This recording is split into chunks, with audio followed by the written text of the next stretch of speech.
नमस्कार दर्शकों, आज हम एक ऐसी खबर पर चर्चा कर रहे हैं जो सिर्फ एक समाचार नहीं बल्कि एक दर्दनाक सच्चाई की गाथा है। यह कहानी है छत्तीसगढ़ के सरगुजा जिले के परसोड़ी कला गांव की, जहां दक्षिण पूर्व कोयला क्षेत्र लिमिटेड यानी SECL की अमरा कोयला खदान के विस्तार के नाम पर ग्रामीणों की पुश्तैनी जमीन और उनके अस्तित्व पर खतरा मंडरा रहा है। 3 दिसंबर 2025 को यह संघर्ष एक भयानक हिंसक मोड़ पर पहुंच गया, जब पुलिस और ग्रामीणों के बीच हुई झड़प ने पूरे क्षेत्र को सदमे में डाल दिया। यह सिर्फ एक विरोध प्रदर्शन नहीं है दर्शकों, यह उन सैकड़ों परिवार के भविष्य, उनकी आजीविका, उनकी सांस्कृतिक धरोहर के लिए एक जीवन मरण का संघर्ष है। यह हमें एक बार फिर उस बुनियादी सवाल से रूबरू कराता है, क्या विकास की इस दौड़ की कीमत आम आदमी के आंसू, उसकी बेदखली और उसके सपनों के चूर चूर होने से चुकानी पड़ती है।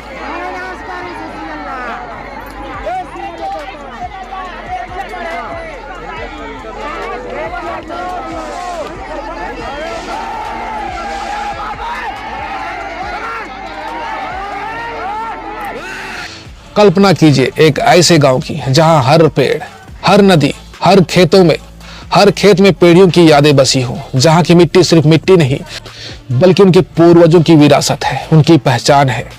परसोड़ी कला वही गांव है, लेकिन आज इसी गांव के लोगों के हाथों में फावड़ा कुदाल नहीं बल्कि अपने अधिकारों की लड़ाई लड़ने के लिए लाठियां हैं। SECL की अमरा खदान का विस्तार, जो सरकार के लिए कोयले का आंकड़ा और ऊर्जा उत्पादन का लक्ष्य है, वह इन ग्रामीणों के लिए उनके घर और खेतों पर कब्जे का अधिकार पत्र बन गया है। यह आंदोलन कोई नया नहीं है, यह पिछले कई महीनों से सुलग रहा था, लेकिन 2 दिसंबर से यह आग की तरह भड़क उठा।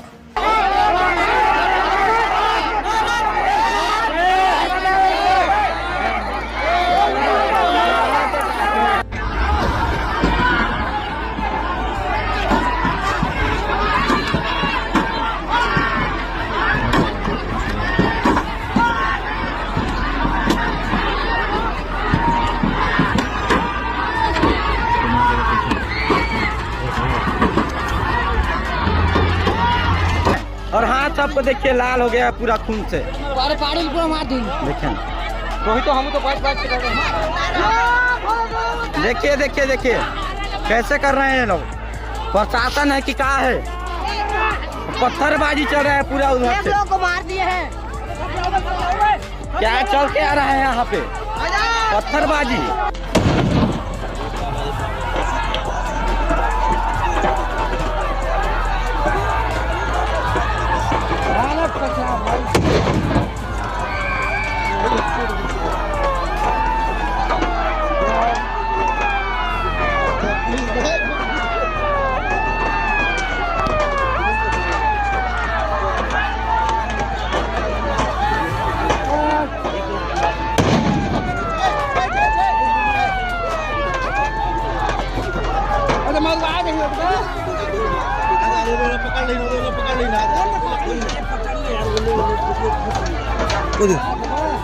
ग्रामीणों का आरोप है कि 2016 में हुए भूमि अधिग्रहण की प्रक्रिया पारदर्शी नहीं थी।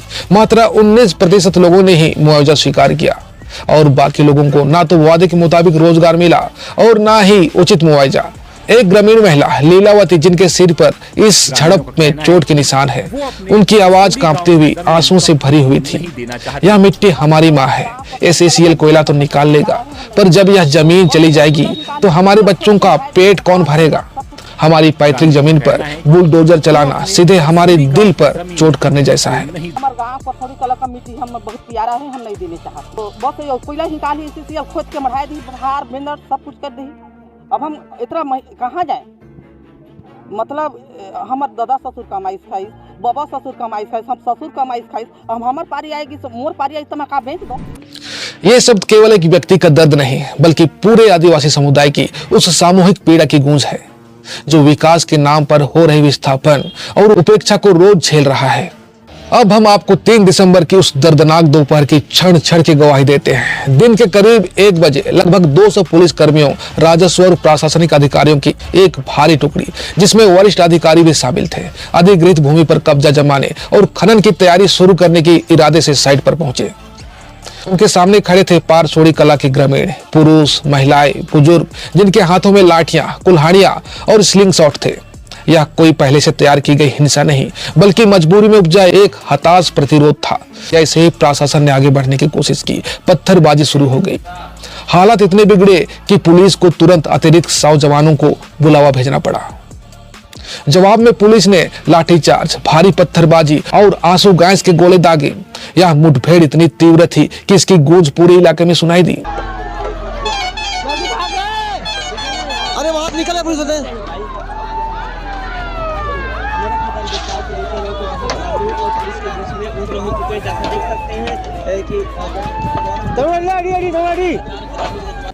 परिणाम चौंकाने वाले थे। कम से कम 40 पुलिसकर्मी गंभीर रूप से घायल हुए, जिनमें एएसपी अमोलक सिंह, ग्रामीण एसडीओपी दौपुर थाने के एसएचओ अश्विनी सिंह और अतिरिक्त जिला कलेक्टर जैसे वरिष्ठ अधिकारी शामिल थे। कई को अंबिकापुर के शासकीय अस्पताल में भर्ती कराया गया। ग्रामीणों की ओर से भी कई लोग घायल हुए, जिन्हें मौके पर ही प्राथमिक उपचार दिया गया। शाम 5 बजे तक भीड़ को तितर बितर कर दिया गया और खनन की मशीनरी को साइट पर तैनात कर दिया गया। लेकिन दर्शकों, यहाँ सवाल यह है कि क्या भीड़ के तितर बितर होने से उनका गुस्सा और उनकी निराशा भी खत्म हो गई? नहीं, पूरे इलाके में अभी भी तनाव का माहौल है और अतिरिक्त सुरक्षा बलों की तैनाती इस बात का सबूत है कि आग अभी भी सुलग रही है।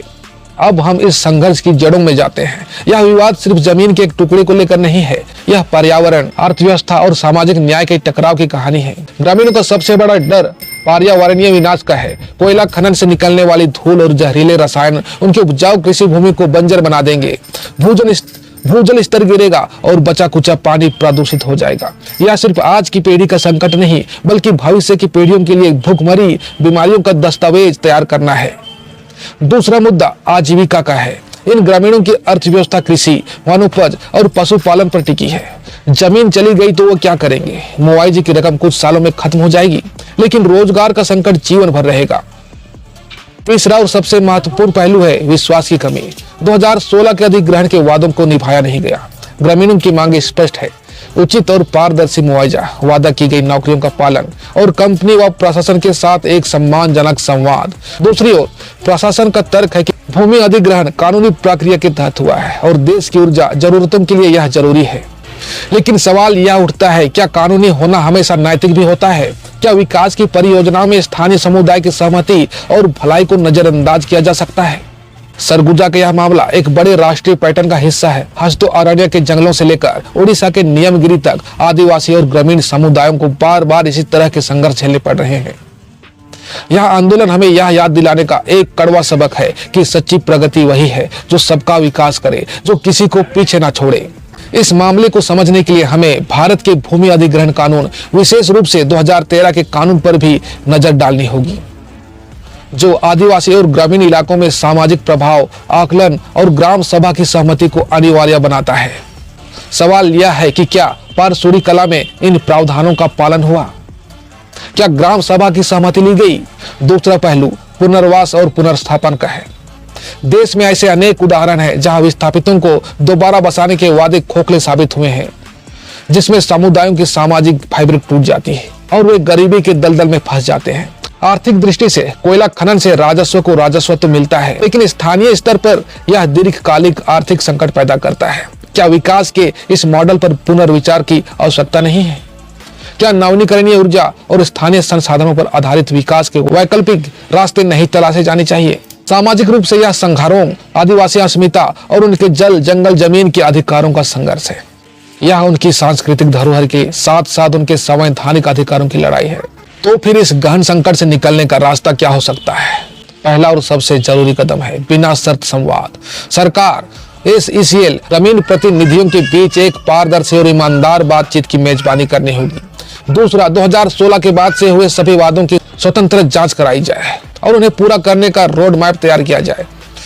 तीसरा, पर्यावरणीय प्रभाव आकलन EAI की एक निष्पक्ष और समग्र समीक्षा जानी चाहिए, जिसमें स्थानीय लोगों की चिंताओं को गंभीरता से शामिल किया जाए। चौथा, यदि खनन अवश्यंभावी है तो न केवल उचित मुआवजा बल्कि दीर्घकालिक रोजगार, शेयर इन राजस्व और समुदाय के विकास के लिए एक विशेष कोष बनाने जैसे रचनात्मक समाधानों पर विचार किया जाए।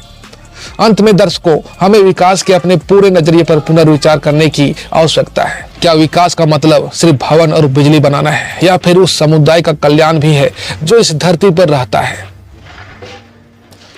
दर्शकों, पारसोड़ी कला की यह घटना केवल सरगुजा या छत्तीसगढ़ तक सीमित नहीं है। यह उन हजारों लाखों भारतीयों की आवाज है जो विकास के नाम पर हो रहे विस्थापन और अन्याय के खिलाफ संघर्षरत है।